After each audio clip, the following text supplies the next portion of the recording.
Y axis, x axis,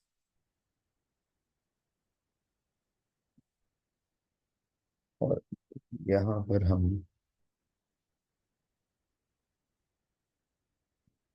cost and revenue ले लेते हैं, और नीचे हमने ले लिया आउटपुट एज यूजुअल। और सबसे पहले हम फिर मोनोपोली की अगर दिखाना चाहें, मर्जी आपकी, पहले आप परफेक्ट कंपटीशन को दिखाना चाह रहे हैं या मोनोपोली को, हमने तो कंपेयर करना है, वो हम कर सकते हैं। अगर आपने, अच्छा तो हम फिर पहले चलिए मोनोपोली को ही दिखा देते हैं। तो ये मोनोपोली के जो है का AR कब है, ये MR कब है।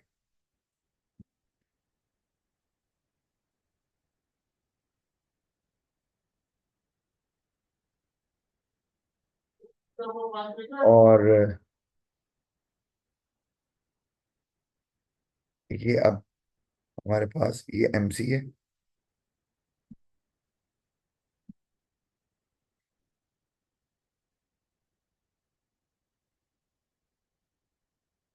अच्छा, और इक्विलिब्रियम हम देखें तो वो यहाँ पर आ रहा है,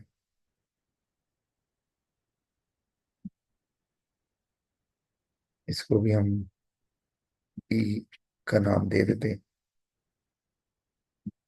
और ये चूंकि प्राइस मेकर है, तो ये फिर इसको AR कर्व तक लेकर जाएगा, जहां तक कंज्यूमर की एबिलिटी है।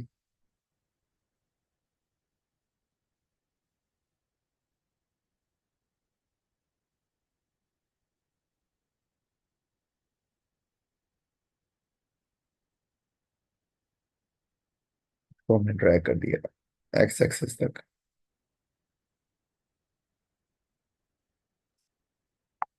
तो हमारे पास आ गई मोनोपोली की प्राइस। तो मैं यहाँ पर लिख देता हूँ प्राइस, और नीचे लिख देता हूँ M, मतलब प्राइस चार्ज बाय मोनोपोलिस्ट।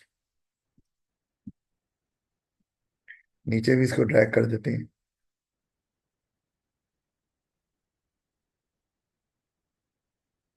ये हमारा आउटपुट लेवल भी आ गया, और हमारी इक्विलिब्रियम लाइन भी आ गई यहाँ पर। इसको हम OQ का नाम दे देते हैं।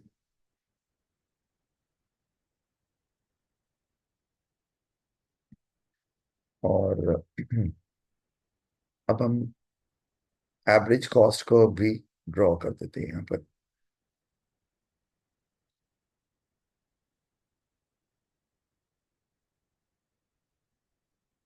अच्छा, अब यहाँ पर जब एवरेज कॉस्ट को ड्रॉ करना है ना आपने, तो क्योंकि मोनोपोली की डायग्राम भी साथ आ रही है, तो आपने जब ड्रॉ करना है तो उस वक्त ये जो पॉइंट है ना, ये वाला यहाँ पे AC टच करना चाहिए। उसकी वजह ये है कि हम उसको नीचे भी लेके जा सकते हैं, यहाँ भी लेके जा सकते हैं। अच्छा एक मिनट, मैंने आज को जरा शेप उसकी बड़ी ऑड सी बन रही है।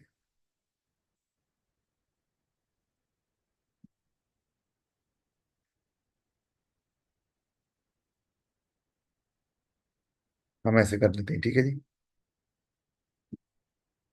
ये AC है,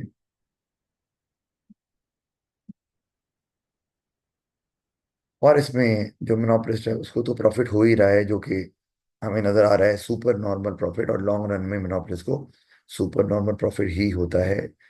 इसको अगर मैं यहाँ पे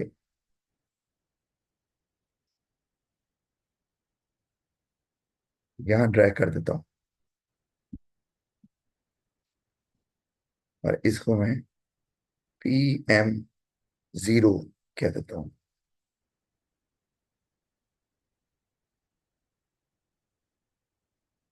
तो हमारे पास मोनोपोली का प्रॉफिट तो नजर आ रहा है यहाँ पर, ये वाला एरिया सारा।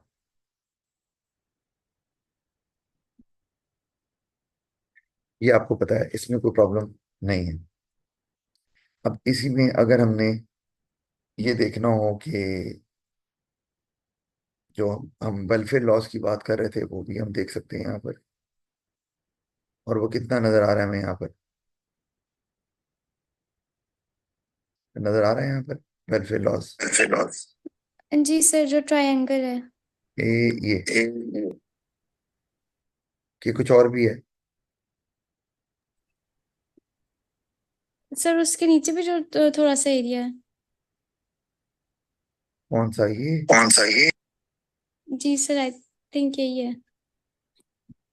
अच्छा, यानी कि ये वो एरिया है जो कि, अच्छा अब अगर हम देखें कि ये वेलफेयर लॉस, एक तो यही वजह है कि ये ना तो कंज्यूमर के पास जा रहा है ना ही ये प्रोड्यूसर के पास जा रहा है। तो कंज्यूमर सरप्लस का पार्ट बन सकता था ये, और प्रोड्यूसर सरप्लस का भी कुछ पार्ट बन सकता था, लेकिन वो किसी के पास नहीं जा रहा। और या ये वो एरिया है जहां पर मार्जिनल, अच्छा अब यहाँ पर तो हम वेलफेयर लॉस की बात कर रहे हैं, तो अब ये वेलफेयर लॉस क्या यहाँ पर मोनोपोलिस्ट प्रोड्यूस नहीं कर रहा? ये बताओ, ये वेलफेयर लॉस कैसे है? अच्छा एक मिनट, मैं अभी इसको कलर को खत्म कर रहा हूँ, और मैं इसके साथ अभी आपसे सवाल पूछता हूँ, लेकिन पहले हम परफेक्ट कंपटीशन को भी यहाँ पे ड्रॉ करें, फिर आपने बताना है कि क्या परफेक्ट कंपटीशन में वेलफेयर लॉस खत्म हो जाता है, मोनोपोली में रहता है, तो वो किस तरह से होगा। इसके लिए हम कलर दूसरा ले लेते हैं।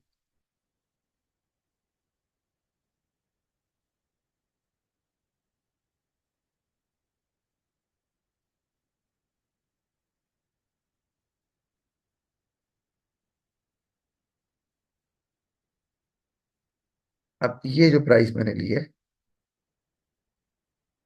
ये है प्राइस चार्ज बाय पीसी, मतलब परफेक्ट कंपटीशन। जो परफेक्ट कंपटीशन में फर्म्स है उनकी बात हो रही है, और वो हमें नजर आ रहा है कि वो प्राइस जो है वो रिलेटिवली कम है मोनोपोलिस से। और वो सीधी लाइन जो हमने लगाई हुई है वो शो कर रही है कि AR = MR। सर लेकिन जो परफेक्ट कंपटीशन की जो प्राइस होगी वो एवरेज कॉस्ट का सबसे मिनिमम पॉइंट नहीं टच करना चाहिए उसकी हॉरिजॉन्टल लाइन। इसको, जो परफेक्ट कंपटीशन में जो प्राइस चार्ज कर रहा है प्रोड्यूसर। जी क्यों भला? सर क्योंकि वो एफिशिएंट होता है। एफिशिएंट होता है क्योंकि जो परफेक्ट कंपटीशन में फर्म्स होती हैं वो हमेशा लॉन्ग रन में नॉर्मल प्रॉफिट कमाती हैं, ये रीजन है। गुड, बिल्कुल सही। अच्छा, हम इसको हटा देते हैं, आपने बता दिया तो। अच्छा जी, कहाँ लगानी है जी? ए, सर यहाँ, मिनिमम पॉइंट पे। यहाँ लगा दें। जी सर। ओके।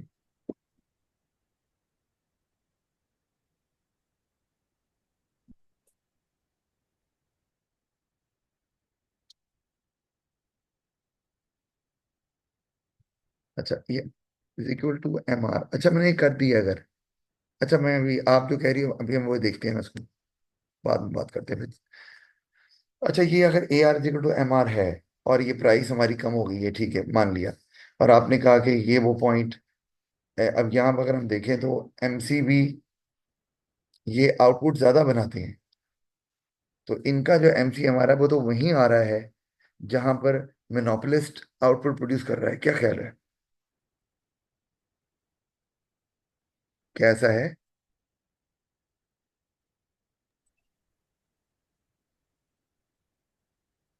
सोच लो। सर उससे थोड़ा नीट एमसी तो वहीं कट करेगा ना जहाँ पे एवरेज कॉस्ट का मिनिमम है। तो फिर ये बिल्कुल सही तो लॉजिक, हाँ आप लॉजिक बिल्कुल सही बता रही हो, तो हम इसको, अच्छा इसका मतलब है कि अगर यहाँ कट करेंगे तो इसका मतलब है कि जो आउटपुट मोनोपोलिस्ट प्रोड्यूस कर रहा है वही आउटपुट ये भी, क्योंकि MCMR भी तो देखना है, तो MC और MR ये तो इस तरह से तो कम आउटपुट प्रोड्यूस हो जाएगी, है ना? क्या ख्याल है? जी हाँ। अच्छा, बहरहाल ये जो डायग्राम, क्योंकि अलग अलग डायग्राम भी बनाई जा सकती है, लेकिन आपने दोनों इकट्ठी बनानी है। अच्छा, मैं बता देता हूँ, कोई बात नहीं। जो आप कह रही हो वो बिल्कुल ठीक बात है, लेकिन एक चीज और है, और वो ये थी कि हमने प्रॉफिट दिखा दी है, लेकिन आपने, चूंकि हमने ऐसे पॉइंट पर परफेक्ट कंपटीशन को लेकर आना है जहां पर MC is equal to AC है, ये जरूरी है, तो वो हम नीचे ले रहे हैं इसीलिए। अच्छा, तो उसमें लेकिन आउटपुट कम आ जाएगी, तो ये लॉजिक जेन में रखना है। अब मैं क्या कर रहा हूँ, इधर देखो इधर,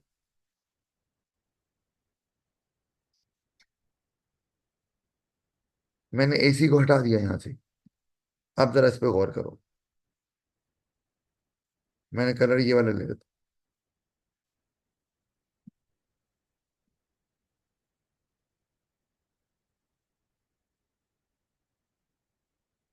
अब मुझे बताओ, मैंने पहले ना बनाया फिर हटा भी दिया, मैंने कहा शायद आप मुझे बताओगी, लेकिन एनीवे आपने शायद इसीलिए कहा था मुझे कैसा डायग्राम बनाए। अब मैं यहाँ एसी लेता हूँ, मैंने यहाँ क्यों लिया है अभी बताता हूँ। तो ये डायग्राम बनाते हुए सोचना है आपने।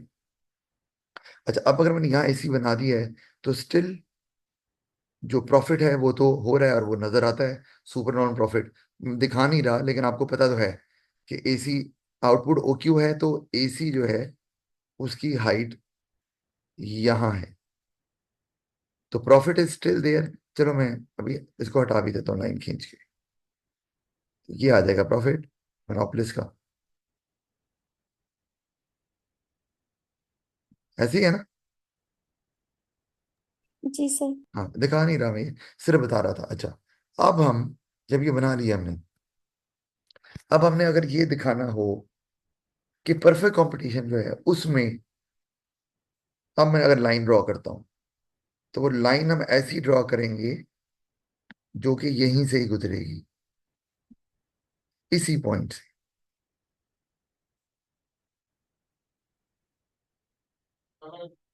ये, अब आप गौर करो, तो दो काम हो रहे हैं।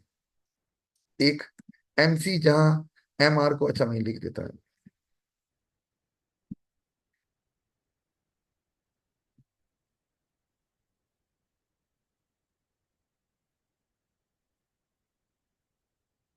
M R equal to A R, और ये आप देखते जाएं बस, प्राइस ये आ गई पावर कमीशन की।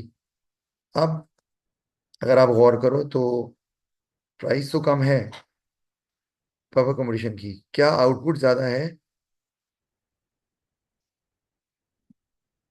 जी सर। है। अच्छा, और वो कहाँ हो रही है? वो जहाँ एमसी हमारा वहां प्रोड्यूस करना है, तो वो यहाँ पर है। ये ठीक है। यस। अच्छा, अब इसको मैं नीचे ड्रॉ कर देता हूँ। इसका मतलब है आपने जब प्राइस लेनी है तो प्राइस को भी वहीं से गुजारना है जहां से एमसीएसी को कट कर रहा है।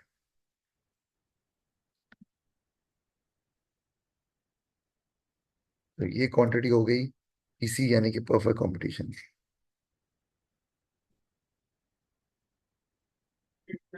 और ये क्वांटिटी मोनोपोली की थी।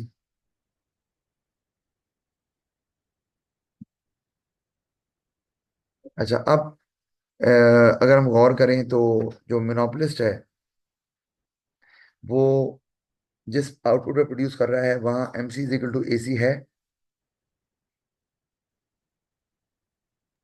नो। नहीं है। अच्छा, और एक तो ये बात हो गई, इसको भी चलिए पॉइंट एक दे देते हैं। अच्छा, और M C is equal to P है? No sir. नहीं है। और जब पावर कमीशन की बात कर रहे हैं तो वहां पर M C is equal to A C भी है, और M C is equal to P भी है ना? यस। ओके, इसका मतलब ये, और यहाँ पर वेलफेयर लॉस बिल्कुल भी नहीं है। और अगर मैं वेलफेयर लॉस को शो करूं तो वो किधर है? अच्छा, मैं वैसे ही अभी शो करता हूँ, आपने बताना है कि सही कर रहा हूँ।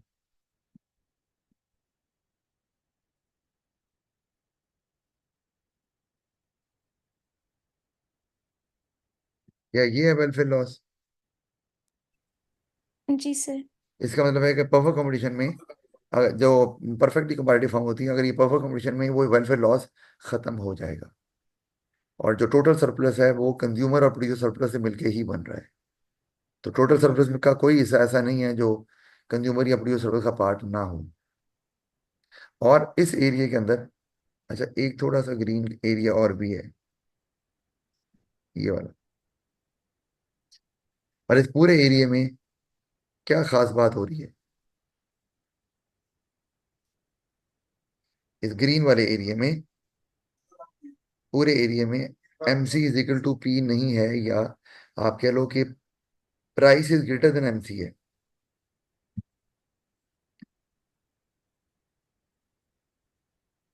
क्या ऐसे है? इस, ये जो ग्रीन वाला एरिया है,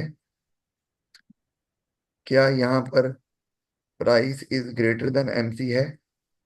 जी सर है। सही हो गया। तो इसलिए तो एलोकेटिव इनएफिशिएंसी है, और वेलफेयर लॉस भी हमें यहाँ पर नजर आ रहा है। जी, समझ आ गई सर, जाएगा। हाँ, मोनोपोलिस्ट फर्म के जब हम पॉइंट ऑफ व्यू से देखते हैं तो प्रोड्यूसर कंज्यूमर सरप्लस तो समझ आ जाती है कौन सी एरिया है, प्रोड्यूसर सरप्लस कितनी एरिया होगी? प्रोड्यूसर सरप्लस देखो, आपने डिमांड का आपको पता ही है, ये A R is equal to demand.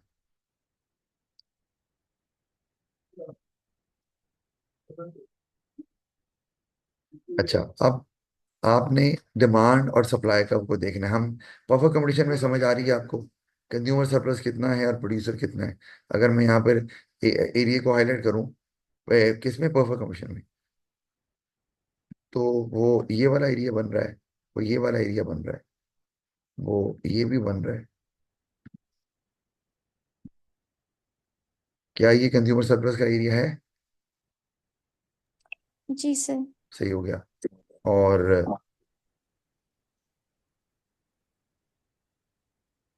उसके बाद प्रोड्यूसर सरप्लस का एरिया कौन सा है?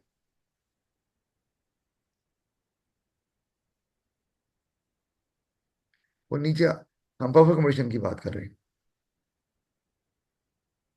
बताओ।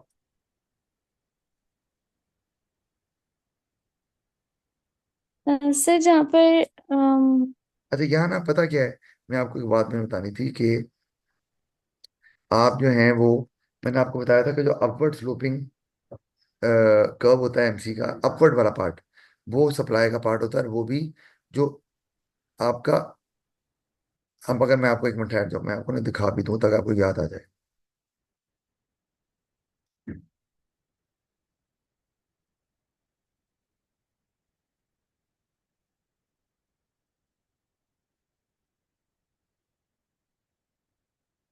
तो मुझे आ रही समझ के आपको क्या कंफ्यूजन हो रही है?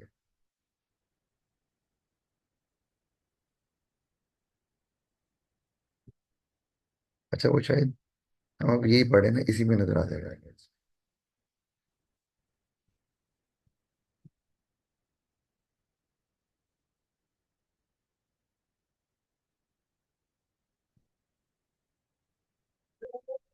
हम्म,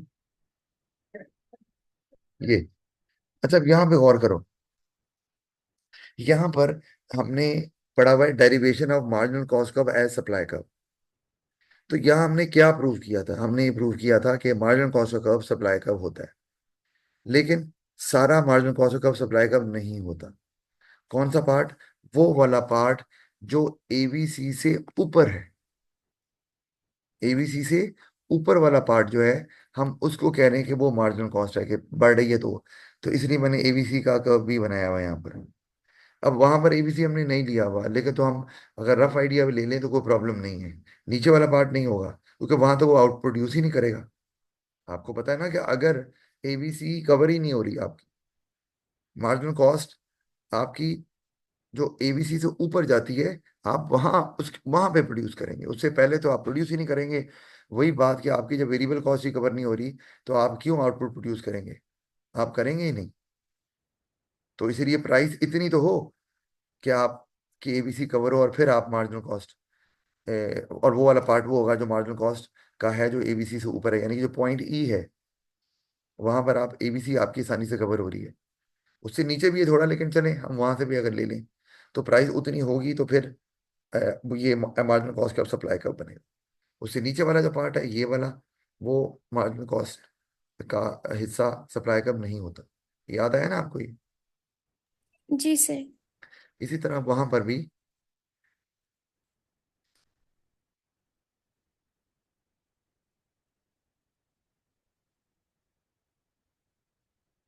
ये, ओह अच्छा, ये कहाँ चले गए हम, यहाँ। तो यहाँ पर भी हमारे पास जो एरिया होगा वो, मैं अगर अब लाइन खींच दूँ ना, हम लेट से कहते हैं ये, और हम अज्यूम कर रहे हैं ये वाला पार्ट है जो एबीसी से ऊपर है, विद दैट assumption। तो आपका ये वाला हिस्सा सप्लाई का वो प्रोड्यूसर सरप्लस में आ जाएगा। ग्रीन नहीं करते इसको, क्योंकि वो बाकी तो वेलफेयर लॉस आ गया। ये है। अच्छा, अब अगर हम बात करते हैं मोनोपोली की, तो उसमें क्या हो रहा है बताओ। मोनोपोली में जो कुछ हिस्सा कंज्यूमर सरप्लस का है, वो भी वो प्रोड्यूसर, भी प्रोड्यूस और वो वाला हिस्सा मैं अगर शो करूं तो वो ये होगा। जी,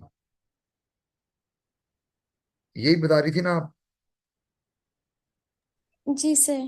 तो ये वाला पार्ट जो है वो कंज्यूमर सरप्लस का था, लेकिन वो प्रोड्यूसर प्राइस ज्यादा चार्ज करके तो कन्वर्ट कर रहा है प्रोड्यूसर सरप्लस में, और उसी वजह से वो फिर सुपर नॉर्मल प्रॉफिट कमा रहा है। जी, अब क्लियर हो गया। जी सर। सर, जो आपने इससे पहले वाली जो डायग्राम दिखाई थी जिसमें एवरेज वेरिएबल कॉस्ट जहाँ पर मार्जिनल कॉस्ट को कट गई थी, उसके ऊपर से सप्लाई कर्व शुरू हो रहा था, तो यहाँ पर मार्जिनल रेवेन्यू जहाँ पर मार्जिनल कॉस्ट को कट कर रहा है वहां से सप्लाई कर्व शुरू हो रहा है। जी बिल्कुल। अच्छा, हम यहाँ एज्यूम कर रहे हैं कि एबीसी वहीं से है, क्योंकि यहाँ दिया हमने एबीसी ड्रॉ नहीं ना किया हुआ, तो हम ये एज्यूम तो कर ही सकते हैं ना। और अगर आप बहुत आपको लग रहा है प्रिसाइज बनाना है, तो आप लिख सकते हैं, आप एबीसी बना भी सकते हैं। Okay sir. यानी कि मार्जिनल कॉस्ट का अपवर्ड स्लोपिंग जो हिस्सा होता है वो सप्लाई का पार्ट होता है, लेकिन उसमें से भी वो वाला पार्ट जो कि एबीसी से ऊपर का है, क्योंकि अगर वेरिएबल कॉस्ट कवर नहीं हो रही तो कभी भी वो प्रोड्यूस करेगा ही नहीं उसमें, तो वो सप्लाई कब कैसे बन गया। वहां तो आउटपुट सप्लाई कब तो शो करता है प्रोड्यूसर की विलिंगनेस को। तो एबीसी अगर कवर नहीं हो रही तो वो फिर उसकी विलिंगनेस कैसे आ गई। सही नहीं। जी सर। अच्छा जी, चलेंगे, बनाना जरूरी थी, क्योंकि काफी चीजें थी जो यहाँ पे क्लियर भी हो गई है बनाने से। अच्छा, अब यहाँ पे हम आगे चलते हैं। Is monopoly all bad and perfect commission और गुड कार्ड, इस पे बात हुई थी थोड़ी ना कल।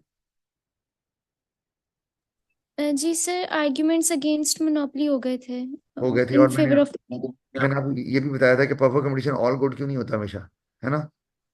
जी सर। क्या रीजन दिए थे मैंने। सर, एक तो ये कि इकोनॉमीज ऑफ स्केल अचीव नहीं होता तो कंज्यूमर को लो कॉस्ट का बेनिफिट नहीं जाता, जो मोनोपोली के केस में ज्यादा लोअर प्राइस पे प्रोड्यूसर दे सकता है कंज्यूमर को गुड्स। सही हो गया, और दूसरा क्या था। और सर ये कि वैरायटी नहीं होती और प्राइस भी सेम ही चार्ज होती है, तो कंज्यूमर को अपनी अफोर्डेबिलिटी के हिसाब से वो गुड नहीं खरीद सकता। बिल्कुल सही, गुड। अच्छा, अब arguments in favour of monopoly. तो अब अगर हम देखें यहाँ पर, जो पहले बात हमने ऊपर की हुई है कि perfect competition is a theoretical ideal, बता दिया है। तो to have more relevance monopoly must be compared with a more real life model, monopolistic competition, oligopoly, ये होती हैं। इवन डिओपोली भी होता है, नहीं लिखा क्योंकि वो सिलेबस में नहीं है। तो और लेकिन इन मॉडल्स में चूंकि इनएफिशिएंसी जरूर होती है, और ये रियलिस्टिक है ना, इनएफिशिएंसी होती है, और ऐसे ही हो रहा है प्रैक्टिकल लाइफ में। तो दे में also involve waste of resource in comparative advertising, उसमें एडवर्टाइजिंग भी होती है। तो एक और चीज आ गई कि रियलिस्टिकली तो परफेक्ट कमीशन में एडवर्टीजमेंट होती ही नहीं है, वहाँ ब्रांडिंग भी नहीं होती, जबकि हमें एवरीडे लाइफ में ब्रांडिंग भी नजर आती है, एडवर्टाइजिंग भी नजर आती है। मतलब इसमें ये बात नहीं है कि वो रियलिस्टिक नहीं है, इसमें मतलब हो नहीं सकता, हो सकता है लेकिन प्रैक्टिकल लाइफ में ऐसा नहीं होता। फर्म ब्रांडिंग भी करती हैं, एडवर्टाइजिंग भी करती हैं, और उसी में फिर काफी रिसोर्स आपका वेस्ट होता है। फिर सेकेंडली अगर हम कहें तो जो ऊपर हमने अभी बात की है फिगर की, is drawn on the assumption that the cost in monopoly will be the same as in perfect competition. हमने ये एज्यूम कर लिया ना, ऐसे है थोड़ी। हमने जो एवरेज कॉस्ट का कर्व बनाया है वो हमने वैसे ही बना लिया ना, और तभी तो हम सप्लाई का नीचे से शो करें क्या एबीसी नीचे होगी। तो वो तो ऐसे होता नहीं है। परफेक्ट कंपटीशन में क्या होता है? अच्छा, this ignores the possibility that the monopolist can achieve internal economy of scale. बताया आपको, that would reduce unit cost. It is possible therefore that a monopolist could charge a lower price than would occur in perfect competition, making consumers better off even though the monopolist is making super normal profit। तो ये भी आपको बात की समझ है, ये मैंने आपको बता दिया हुआ है, तो मैं हमें डिस्कस करने की मुझे जरूरत नहीं है, सिर्फ पढ़ ही रहा था मैं। फिर a monopolist cannot always make supernormal profit. It depends how high its costs are. There may be situations where the fixed costs are so high relative to the total cost that the market price only just covers average cost. In this case, the monopolist would only make normal profit। यानी कि बात ऐसा होता है कि profit जो है वो कॉस्ट आपकी बहुत ज्यादा हाई होती है। अच्छा, इसको हम ना बोलते हैं नेचुरल मोनोपोली। तो मैं इसे आगे जाने से पहले आपको एक डायग्राम दिखाऊंगा ये नीचे, क्योंकि इससे रेलेवेंट है तो हम पहले ही देख लें तो बेहतर है। नेचुरल मोनोपोली ये है कि ऐसी इंडस्ट्री है जहां पर आपकी जो कॉस्ट है, फिक्स कॉस्ट, वो बहुत ज्यादा है। ठीक है, तो हो क्या रहा है, अब ये एक डायग्राम बनी हुई आपको नजर आ रही है। तो उसमें अब आप गौर करो कि आपको जो लॉन्ग रन एवरेज कॉस्ट का वो नजर आ रहा है और लॉन्ग रन मार्जिनल कॉस्ट का नजर आ रहा है, ये दोनों तो फॉल करते हुए नजर आ रहे हैं, तो बढ़ते हुए तो नजर ही नहीं आ रहे, जबकि मार्जिनल कॉस्ट जो है वो बढ़ती है ऊपर बाद में, और एवरेज कॉस्ट जो है वो भी बढ़ती है। अच्छा, लेकिन पहले वो दोनों अपने मिनिमम पॉइंट पे पहुंचते हैं। तो प्रॉब्लम ये है कि वो अपने मिनिमम पॉइंट पे पहुंचे हुए नजर ही नहीं आ रहे दोनों। तो मिनिमम पॉइंट पे पहुंचेंगे तो ऊपर जाएंगे ना, तो वो मिनिमम पॉइंट पे ही नहीं पहुंच रहे। और क्या वजह है इसकी, आता है देन में? कि सर भी उसका स्केल ऑफ प्रोडक्शन नहीं इतना बड़ा हुआ। स्केल ऑफ प्रोडक्शन बढ़ा हुआ है, उसके बावजूद प्रॉब्लम यह है कि उनकी फिक्स कॉस्ट इतनी ज्यादा है कि उसको आप ज्यादा नंबर ऑफ यूनिट्स में स्प्रेड कर रहे हैं, तभी आप मिनिमम लेवल पे नहीं पहुंच रहे। तो अब आपको मजीद और आउटपुट प्रोड्यूस करनी है। तो ये नेचुरल मोनोपोली भी क्यों बोली जाती है, क्योंकि आपका प्रॉफिट मैक्सिमाइज ही नहीं हो रहा। तो अगर कोई और फर्म आ गई और उसने आपसे आउटपुट शेयर कर ली, तो फिर तो ना उसका सुपर नॉर्मल प्रॉफिट आएगा ना आपको आएगा। तो इसलिए बाकी फर्म जो है ना वो मार्केट में एंटर ही नहीं होती, क्योंकि फिक्स कॉस्ट ज्यादा होती है। तो अगर आप डिवाइड करेंगे आउटपुट या अपनी जो सेल है, तो आप कभी भी उस लेवल पे पहुंच ही नहीं पाएंगे।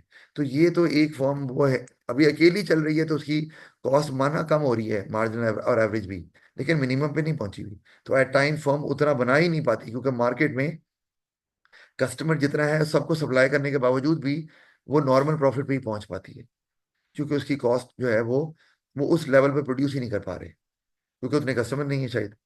और अगर और या अगर कर पाएंगे तो एक सर्टन लेवल के बाद जाके उनकी कॉस्ट मिनिमम होगी। तो वहां पर दो फर्म्स का ऑपरेट करना मुमकिन ही नहीं है नेचुरली, वरना दोनों को ही नुकसान होने वाला है। शायद नॉर्मल जो आपका प्रॉफिट है उससे भी नीचे चले जाए। तो यही बात जो है वो ऊपर बताई भी है मैंने, यहाँ जो लिखी है ये बात, ये वही कह रही है कि एट टाइम अगर फिक्स कॉस्ट आपकी बहुत ज्यादा है तो बाद का मोनोपोलिस्ट भी नॉर्मल प्रॉफिट कमाने के लिए मजबूर होते हैं। और वो नेचुरल मोनोपोली में ही ऐसा होता है, क्योंकि अगर कोई और नई फर्म आएगी तो नॉर्मल प्रॉफिट से भी वो दोनों नीचे चले जाएंगे, क्योंकि फिक्स कॉस्ट दोनों की ही बहुत ज्यादा है और वो फिर कवर बिल्कुल ही नहीं होगी। समझ आ रही बात की? जी सर।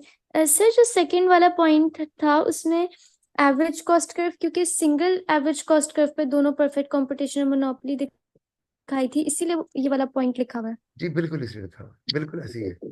जबकि मोनोपोली की एवरेज कॉस्ट बहुत नीचे होती है, परफेक्ट कंपटीशन के ऊपर होनी चाहिए ना। हमने तो एक ही एवरेज कॉस्ट से ड्रॉ कर दिया। तो अगर कंपैरिजन का सवाल आता है ना कि कौन सी ज्यादा अच्छी है, मोनोपोलिस्ट या पावर कमीशन, तो आप चाहें तो आप दो पैरेलल डायग्राम भी बना सकते हैं। अगर आपने वो नहीं बनानी, जरूरी नहीं है कि वो बनाएं, लेकिन चूंकि पेपर में एमसीक्यूज में वो भी डायग्राम दे देते हैं, तो मैंने वही बना दी। आप एक तरफ यहाँ करके मोनोपोली की बना दें, लेकिन उसको पैरेलल रखें। और दूसरी तरफ यहाँ पर आप परफेक्ट कंपटीशन की बना दें,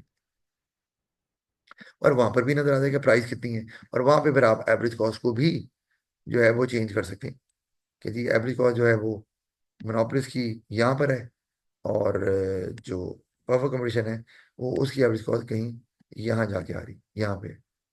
और इस तरह आप दोनों पैरेलल रख के भी प्राइस आउटपुट पॉलिसी को दिखाया जा सकता है। एनीवे वो जरा ये कि जगह जगह कम ले रही है। अच्छा, फिर the concept of super normal profit must be considered carefully. क्या कि one of the criticism of a comparative market is the uncertainty of profit in the long run. कि आपको नहीं पता कि प्रॉफिट कितना होगा, डिपेंड करता है ना फर्म्स के कंपैरेटिव मार्केट में कितनी निकल रही कितनी आ रही है। मोनोपोलिस्ट को can plan future investment and finance it through what are guaranteed profit. Monopolist को पता होता है कि मुझे इतना प्रॉफिट मिलना ही मिलना है, तो मोनोपोलिस्ट जो है वो रिसर्च एंड डेवलपमेंट पे खर्च कर सकता है। और मोनोपोलिस्ट अगर रिसर्च एंड डेवलपमेंट पे खर्च करेगा, तो यहाँ अभी ना ये नीचे लिखा हुआ है, मैं बता देता हूँ कि आगे this may offer customers better products and the workforce greater security. क्योंकि उनको पता है नौकरी नौकरी नहीं जाएगी। Moreover the investment help the monopolist achieve process innovation leading to greater variety of product as well. और इसके अलावा एक चीज और आ जाती है इसमें जो आप ऐड कर सकते हैं, वो है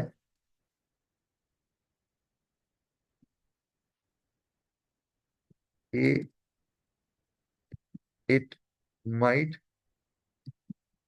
अचीव डायनेमिक एफिशिएंसी।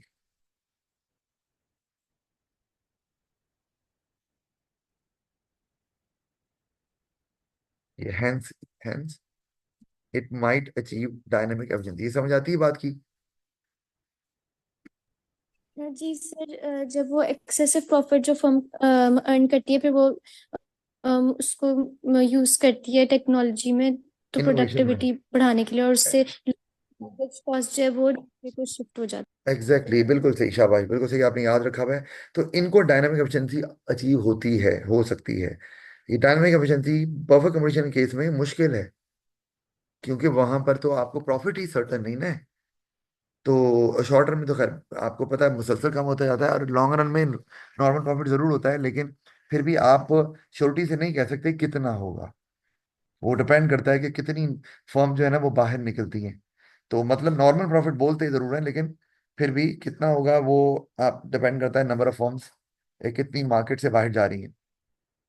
तो ये एक और फायदा हो जाता है। और डायनामिक बाकी वैरायटी वगैरह क्वालिटी वो तो आ गई है, साथ आप इस को भी यूज कर सकते हैं। अच्छा, फिर और मोनोपोलिस्ट जो है वो अगर चाहे तो एलोकेटिवली एफिशिएंट हो सकता है, और प्रोडक्टिवली एफिशिएंट भी हो सकता है। ये बात आपको समझ आती है? मैं चलो और अच्छा आगे एक मिनट में पढ़ लूँ फिर बनाता हूँ। Regulated monopolies work in favour of societies. Regulated monopolies क्या होती है भला पता है? है सर। जो गवर्नमेंट के मुताबिक चलते हैं। जी बिल्कुल, तो इसका मतलब है कि उनके जो भी हार्मफुल इफेक्ट्स हैं वो नहीं रहते, उनको कंट्रोल कर लिया जाता है। तो लॉज ही ऐसे पास किए जाते हैं कि आप अनड्यू हाई प्राइस चार्ज नहीं कर सकते, आप जो है ना वो अनफेयर मीन इस्तेमाल करके आउटपुट को कम नहीं कर सकते कि शॉर्टेज हो जाए। और आप कोई भी ऐसा एक्शन नहीं लेंगे जिससे कंपटीशन या न्यू जो एंट्रेंट्स हैं पोटेंशियल एंट्रेंट्स उनकी एंट्री को रिस्ट्रिक्ट किया जाए by creating artificial entry barriers. तो अच्छा, अब अगर मैं क्या कह रहा था आपको, अभी मैं क्या बताने लगा था इससे पहले? हाँ, मैं बता रहा था कि जो मोनोपोलिस्ट होता है वो होता नहीं, लेकिन अगर चाहे हम आगे भी पढ़ेंगे ना, तो मैंने कहा पहले बता दूं वहां पर भी हम डिस्कस जरूर करेंगे इस चीज को, कि हर दफा मोनोपोलिस्ट का जो ऑब्जेक्टिव होता है वो प्रॉफिट मैक्सिमाइजेशन नहीं होता। तो हम आगे भी जब पढ़ेंगे कि फॉर्म के कौन कौन से ऑब्जेक्टिव होते हैं, तो उसमें प्रॉफिट सेटिस्फाइसिंग सर्वाइवल वगैरह आते हैं, तो हम उसको भी सेल मैक्सिमाइजेशन, तो उसको भी पढ़ेंगे। तो अगर मैं यहाँ पर ये मोनोपोलिस की डायग्राम बनाता हूँ,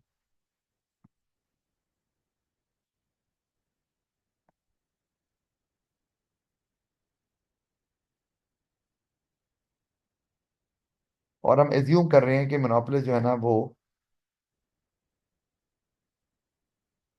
क्या काम कर रहा है, वो कह रहा है कि मैंने ज्यादा आउटपुट प्रोड्यूस करनी है। स्केल बढ़ाएगा, इकोनॉमी ऑफ स्केल अचीव होगा। अच्छा, इसकी जो मार्जिनल कॉस्ट है वो हम यहाँ ले लेते हैं।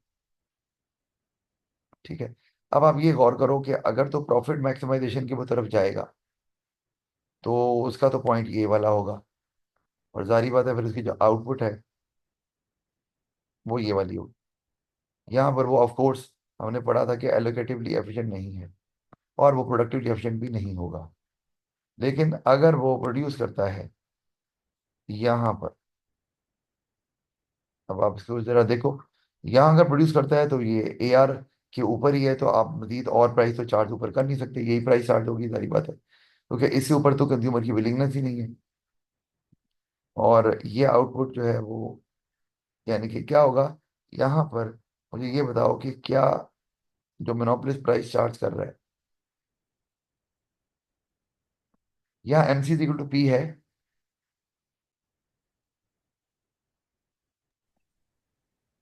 बताओ। जी सर। है। इसके अलावा एलोकेटिवली एफिशिएंट हम बोल सकते हैं। और चूंकि वो, अब आप गौर करो तो उसकी प्राइस जो है, जो profit maximisation level of output है उससे ज्यादा है, ये देखो।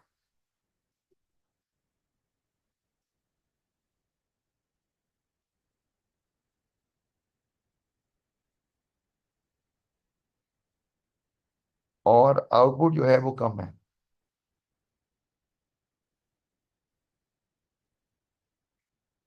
तो मोनोपोलिस्ट ये भी कर सकता है, मतलब अगर 20 नंबर का सवाल आता है ना, मैं दूंगा आपको सवाल इसी तरह का, आया भी हुआ है अभी रिसेंट पेपर्स में ना ये। तो अब इसका मतलब है कि अगर मोनोपोली जो है वो एफिशिएंट हो सकता है, होता नहीं, हो सकता है, और वो कब, कि अगर वो अपने प्रॉफिट मैक्सिमाइजेशन को, ऑब्जेक्टिव को छोड़ दे, तो प्राइस कम करेगा ताकि सेल ज्यादा हो। सेल ज्यादा होगी तो उसकी एवरेज कॉस्ट भी कम होगी, प्रोडक्टिव एफिशिएंसी भी अचीव होगी, और MC/P भी आ जाएगा, एलोकेटिव एफिशिएंसी भी अचीव हो जाएगी, और इकोनॉमिकली एफिशिएंट हो जाएगा। समझ आ रही बात की?